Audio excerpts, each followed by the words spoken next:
Daytime television. Wasn't it fun? I mean, you kind of have that most of the time now, but I'm thinking about daytime talk shows. And I'm not talking about things like The View, The Talk, when you have like a whole panel and they have discussions of what's going on in pop culture and then bring a celebrity guest, maybe have a prize day, whatever. That's fine. I'm talking about talk shows.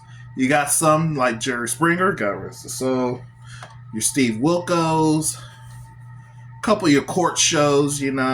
But for me, my honest opinion, my top show was Maury. Love watching Maury. Been a fan for 20 plus years. Before he retired, I mean, that was one of my saddest days when I heard that he retired. But hey, all good things had to come to an end at some point, right? So, I'm like, now that I think about it, looking back at it, Maury had some interesting episodes. And I'm here to talk 3 of them right now. I'm saving the last one for last, so I think you already know. But just in case, comment below of the 3 subjects. You let me know which one's your favorite.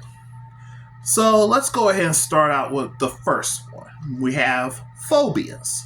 Now, in the world we live in today, we all know there are many phobias, and there's a lot of them that are understandable. Spiders. I completely get it. A lot of people are totally petrified of spiders. I think that is the most common, if I'm not mistaken. Or is it the fear of heights? I think those 2 are the top 2. But those I completely understand. Well known. Certain animals, I get that. If you're scared of snakes, understandable. Frogs, things of that nature.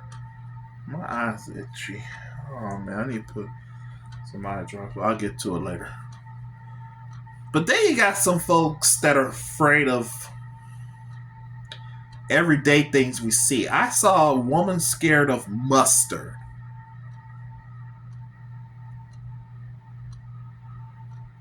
Mustard? I just saw a compilation video on Maury not too long ago that you got someone scared of cotton balls, olives, even peaches, for goodness sakes. Okay. After watching the backstories, learning about why they were afraid of it, I'm like, okay. Because a lot of the cases would be involving things that happened to them when they were a kid. It happens. When something happened to you so bad as a child and you rarely or never got over it, it becomes a phobia. You become scared of those things. But they take the guest to like this expert who's, God, I'm so itchy. I don't know what happened. Anyway, they take the guest to this guy who's like a well-known expert for fixing up, like curing phobias. And I'm sure they get the services for free, but what's the way to do it? Act like a complete fool on Maury? Hey, it's free. Sign them up, right? But hey, 100% accuracy, so that works. I'm sure if you go on Maury's YouTube channel right now and look up like the phobias, or even search Maury phobias, and then like they'll have like the people who do it and stuff. I'm sure y'all look the person up and be like, I wonder what happened to that guy. So there's that. So that's the phobias episode. My second favorite is the lie detector test. Process of elimination should tell you where I'm going with this. But yeah, lie detector test. Formula is practically similar. One person accuses the other one of something to where they had to have the lie detector test. Most commonly, cheating scandal. Wow. No matter who it is, someone will accuse their partner of cheating. And they'll do the whole... They'll have specific questions. They always test based off their readings. Who they are, what's your name, blah, blah, blah. What color is like yes or no questions. That way they know where they're honest or lying. They'll have your simple questions. It'll be like, Maury will get the stack of cards with his glasses on. You've been asked, have you ever thought about this person while you were married?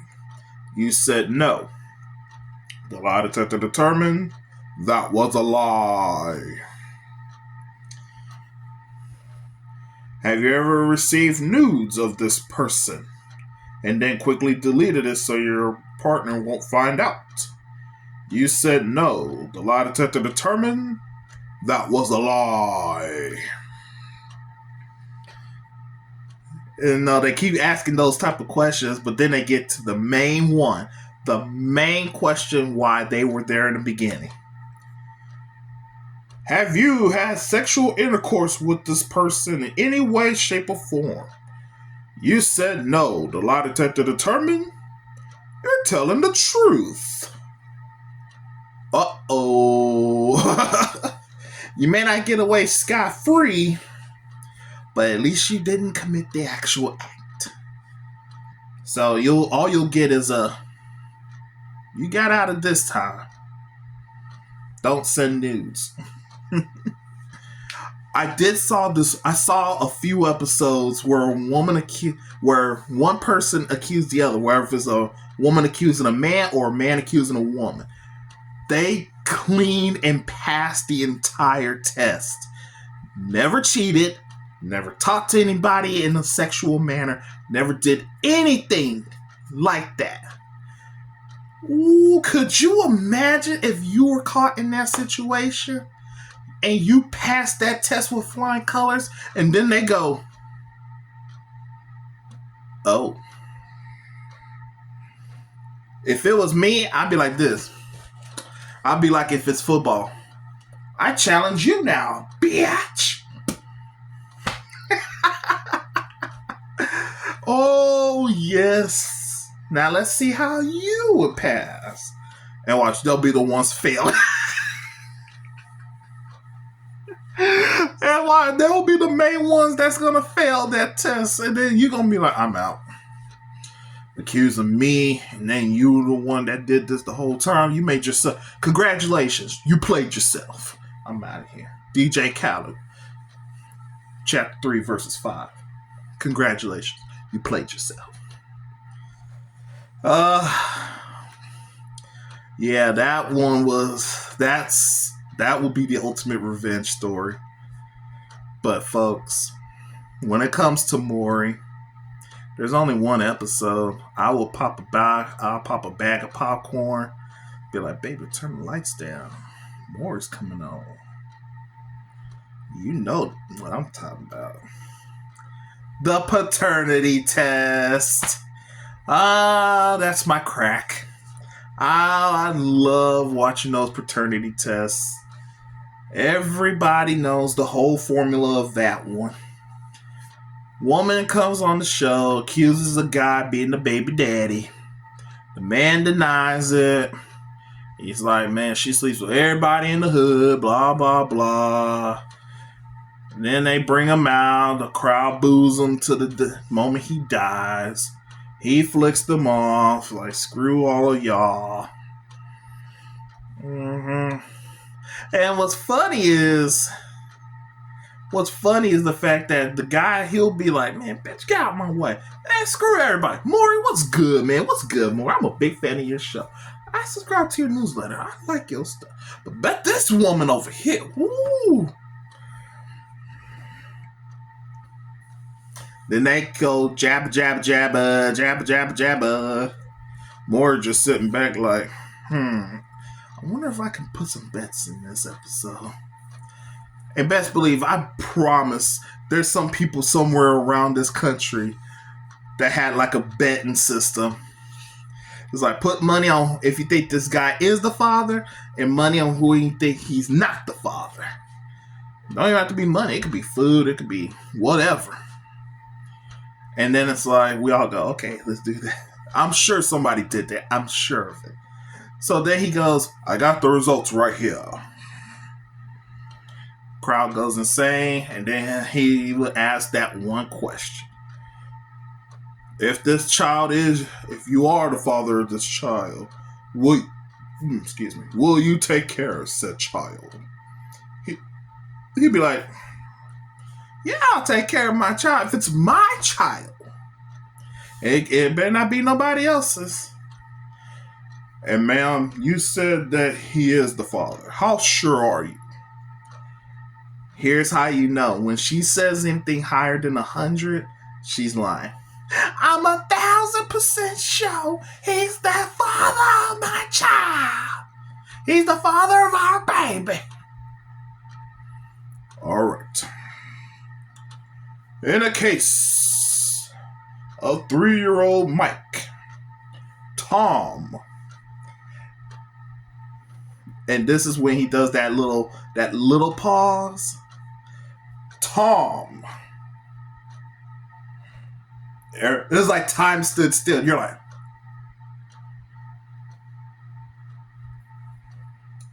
and I love the reactions. So let's say that he is the father. He goes, Tom, you are the father.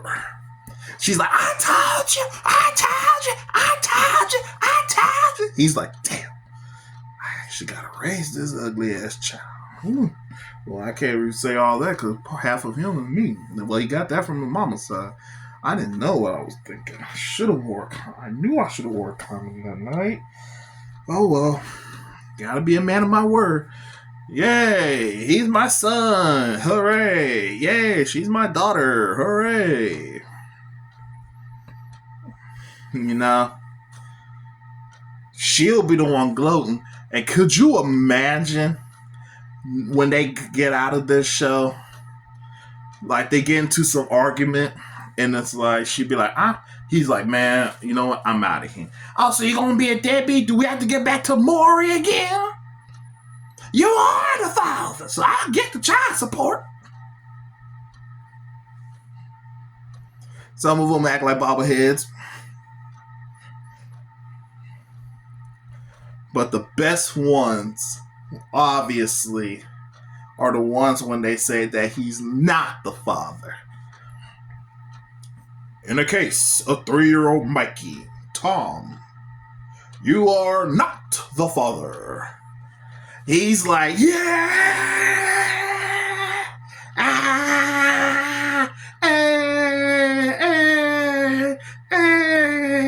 Be gone, fucked!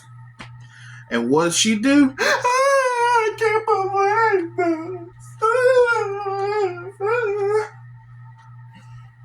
And they always run to the couch in the back.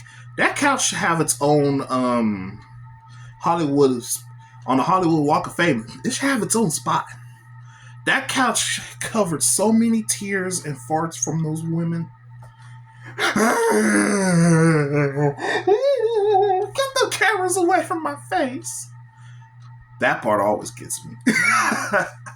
It's like, you don't mind being on camera to shame the guy. Then when it turned out he's not the dad and you're shamed. Nothing I can do. Oh, goodness, those were some good times, folks. Those were good times, and we'll never get that again. I just figured to make this video just kind of have a little fun with y'all, you know, something different, you know. But yeah, those are my good old memories of Maury show.